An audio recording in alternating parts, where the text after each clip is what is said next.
welcome you guys and meet the digital press. Hello, digital press. We're going to open it up to your questions. We probably snubbed some of you guys at Comic-Con this year. Right? Well, not snubbed. You snubbed me. Snubbed.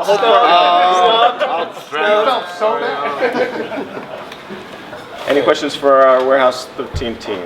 Michael. How do I get a microphone even when I'm up here? So, It's like Phil Donahue. so seeing the warehouse and everything that's in here is really cool.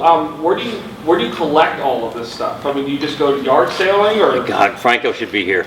Yeah. Where is he? We can translate. You know, honestly, a lot of the crew brings crap from their garage. Because Mike McMurray, one of our DPs, said, "Yeah, those are my golf clubs." I said, "What are you talking about?" I said, "My wife said get them out of here." So I brought them to the Warehouse 13 set. Right. And throw them on the shelves. There's a big 60-inch TV screen wrapped in plastic that Eddie's son pulled off a bureau his first year here, and we didn't know what to do with it, so we put it in the warehouse.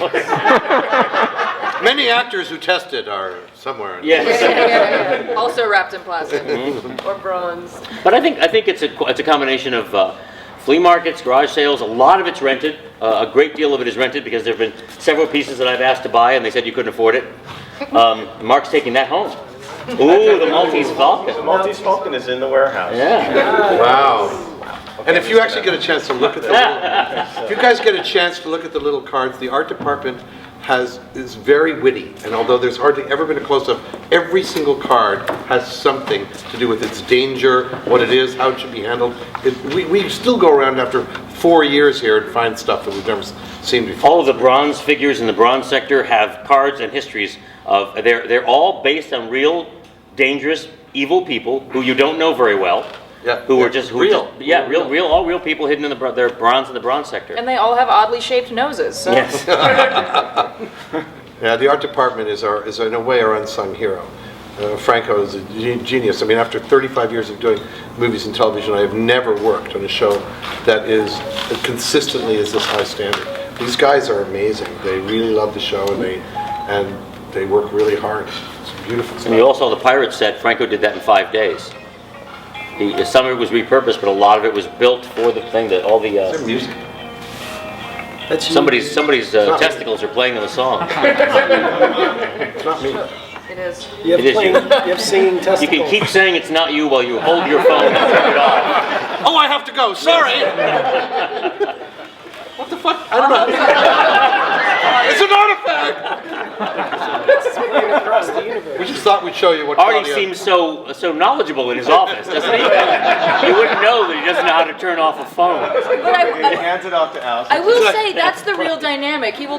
Allison, I need you to. I'm trying to get this television show. Do you need me to come and Claudia your computer right now? Yes. Thank you very much. Yeah. Well, show me what you're doing so I can just sit down before you hurt yourself. Let me just help you out. It's true. Yeah. Why did that Beatles come on? You know what? It's a fault. One of the bad things about the iPhone. Even if you have it turned off and locked, and on vibrate, your music will still play if you hit the right button. Wow. Yeah, I've been in 2 meetings where it's happened. OS 6. I could actually try. Any other questions? Hi. Is this thing on? I can hear you anyway. You're 12 feet away. This isn't Comic-Con. I'm glad we're all wired, but I'm hoping it's just for recording purposes. It is, yeah. What do you want?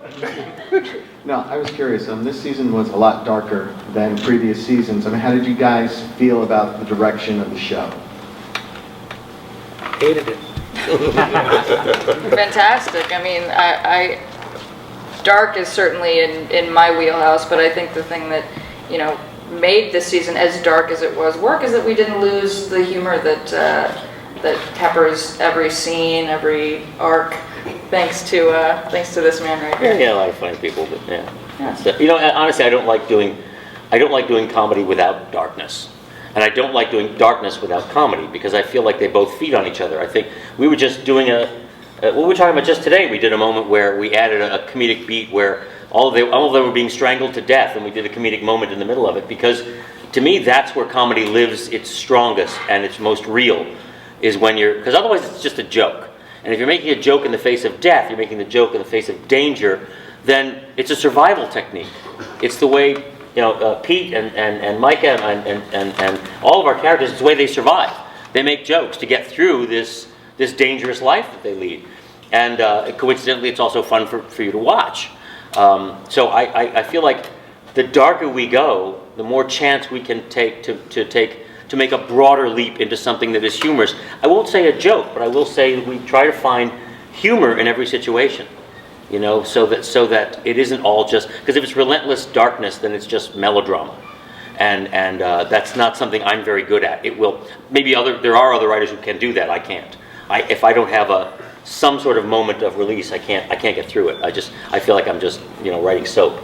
And fortunately, we are gifted with these incredibly talented actors, all of whom can play both, and that is so rare to find. I've not worked with very many actors who can make you cry and laugh in the same scene. We just did a scene at Niagara Falls Power Company where Joe and Eddie did a comedic beat, a huge comedic beat in the beginning of the scene. Slapstick, a slapstick beat. And 2 minutes later, they had us all in real tears of pain for what they were going through. And it's only these guys, all of them, who can do that kind of acting. And who can perform, because it is a skill that requires such concentration and such commitment to the moment that you can find, because we all have moments in our lives where we find comedy and drama. We've all been to a funeral, and so you all know how that can be in a moment where you see you notice that the corpse's zipper's undone, and you just kind of let me just geez, somebody should have done that. And Jack is really nice to us about this, but the truth is, the bar has been raised, and by the writers, and by the fact that the studio and the network have allowed the writers to take these kind of chances on a show that was already successful. But the truth is that after a lot of years of having friends on series, and they say, wait a minute, let me get this straight. Your showrunner, your head writer, is actually on the set. You guys are sophisticated. You know how other shows are done. Usually, you can't change stuff. The writer is 3,000 miles away in a meeting, and you can't, at the spur of the moment, organically, something happens between actors because we have a chemistry, and you want to change it. And the guest director is a guest and isn't going to be able to look, I've got bosses, there's channels. He's here, and the reason he is they allow him the 2 or 3 months of writing time so that he actually is able to come from LA, be here on the set, see what happens right in the middle of a rehearsal of a scene where Eddie or Joe will throw stuff out, or Allison, or any of us, will throw stuff up that's ridiculous and lunatic, and he says, yes, but this way. And right in the middle of it, and if something doesn't fit us, he's right there. Rare. Let me just tell you, there are actors who are jealous of us all over the continent because they don't have a Jack.